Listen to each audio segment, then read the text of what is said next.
নমস্কার বন্ধুরা, আমি রেশমি।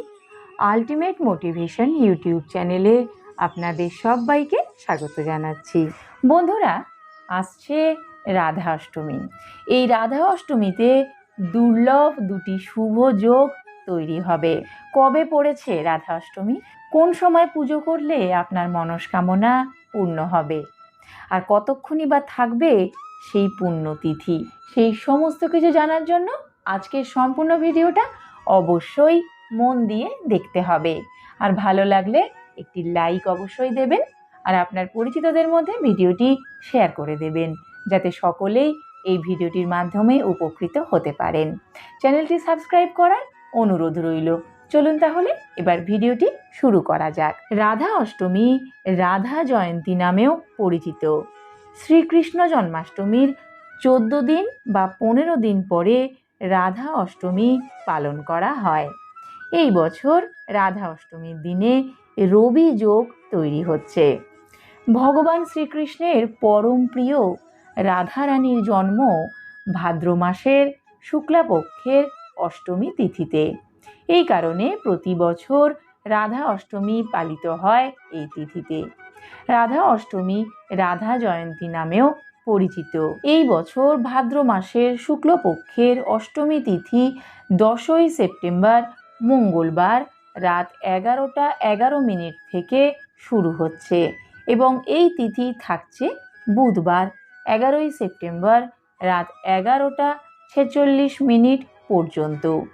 উদয় তিথির ভিত্তিতে 11ই সেপ্টেম্বর রাধা অষ্টমীর পবিত্র উৎসব পালন করা হবে। এবার রাধা অষ্টমীর দিন পুজো করার জন্য 2 ঘন্টা 29 মিনিটের শুভ সময় পাওয়া যাচ্ছে। যারা উপবাস করবেন তারা রাধা অষ্টমীর পুজো করতে পারবেন সকাল 11টা বেজে 3 মিনিট থেকে দুপুর 1টা 32 পর্যন্ত।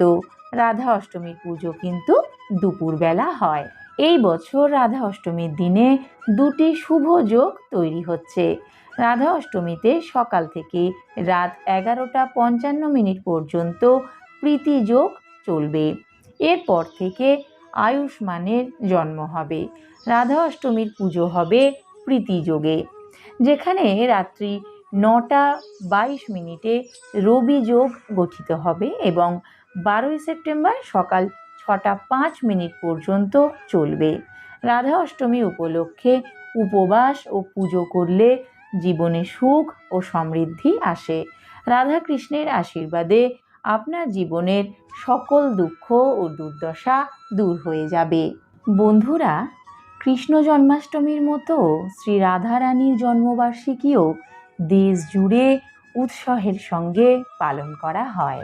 জেনে নিন রাধা জন্মাষ্টমীতে পুজোর সম্পূর্ণ পদ্ধতি। রাধা অষ্টমীর দিন সকালে স্নান করে পরিষ্কার কাপড় পরে নিন। পুজোর স্থানে ফুল ও মালা দিয়ে সাজান। একটি তামার থালায় শ্রীকৃষ্ণের সঙ্গে শ্রী রাধার মূর্তি স্থাপন করুন।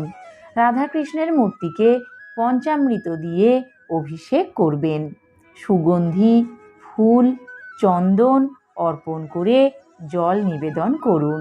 শ্রী রাধাকে সাজসজ্জা করান এবং ধূপকাঠি জ্বালিয়ে তাকে চাল নিবেদন করবেন।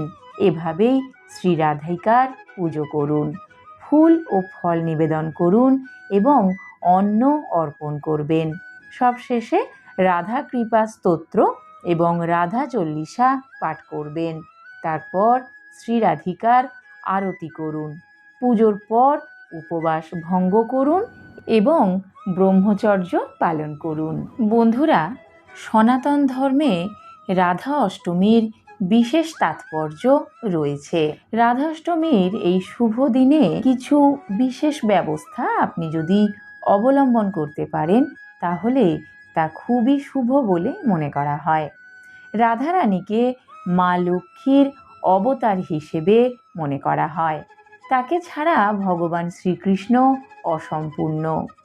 যে বা যারা রাধা অষ্টমীর দিন ভক্তি সহকারে রাধারানীর পুজো করেন তারা সুখ ও সমৃদ্ধি লাভ করতে পারেন। রাধারানীর পাশাপাশি ভগবান শ্রীকৃষ্ণের আশীর্বাদও তারা সহজেই লাভ করতে পারেন এবং আপনার মনের সমস্ত ইচ্ছা খুব সহজেই পূরণ হয়। রাধা অষ্টমীর দিন রাধারানী এবং ভগবান শ্রীকৃষ্ণের একসঙ্গে পুজো করুন, তাদের ক্ষীর নিবেদন করুন। এতে আপনার মনের সকল ইচ্ছা পূরণ হবে এবং আপনার জীবনে ভালোবাসা পূর্ণ হয়ে থাকবে। রাধা অষ্টমীর দিন রাধারানীকে গোলাপি বস্ত্র অর্পণ করুন। রাধা বল্লভয় নমঃ মন্ত্রটি 11 বার জপ করবেন। এটি করলে কর্মজীবন বা ব্যবসায় লাভবান হবেন, সাফল্যের প্রবল সম্ভাবনা তৈরি হবে। রাধা অষ্টমীর দিনে দানেরও বিশেষ তাৎপর্য রয়েছে। এই দিনে তিল, মাসকলাইয়ের ডাল, কালো কাপড় এবং লোহা দান করা অত্যন্ত শুভ বলে মনে করা হয়। বিবাহিত মেয়েদের শৃঙ্গার সামগ্রী দান করা উচিত। এতে করে কাঙ্ক্ষিত জীবনসঙ্গী পাওয়া যায় এবং জীবনে ও সংসারে সুখ সমৃদ্ধি বিরাজ করে। রাধা অষ্টমীর দিন সূর্যদেবকে জল নিবেদন করে উপবাসের সংকল্প নিন। আপনার ঠাকুরঘর বা মন্দির পরিষ্কার পরিচ্ছন্ন রাখুন। সারা ঘরে গঙ্গার জল ছিটিয়ে দেবেন। রাধারানীর মূর্তি বা ছবি স্থাপন করতে একটি কাঠের চৌকির উপরে একটি লাল বা হলুদ রঙের কাপড় বিছিয়ে দেবেন। পঞ্চামৃত দিয়ে প্রতিমাকে স্নান করাবেন, এরপরে করাবেন শৃঙ্গার। রাধারানীকে ফল, মিষ্টি, মালপোয়া, ক্ষীর এবং রাবড়ি নিবেদন করবেন। রাধারানী রাবড়ি খেতে খুবই পছন্দ করেন। এই দিন একটি ঘিয়ের প্রদীপ জ্বালাবেন, ধূপ এবং প্রদীপ দিয়ে আরতি করবেন। পুজোর পরের দিন প্রসাদ খেয়ে উপবাস ভঙ্গ করবেন। বন্ধুরা, এই ছিল আমার আজকের ভিডিওটি কেমন লাগলো কমেন্টে জানাতে কিন্তু ভুলবেন না। আর কমেন্টে শ্রী রাধাকৃষ্ণের জয় অবশ্যই লিখবেন।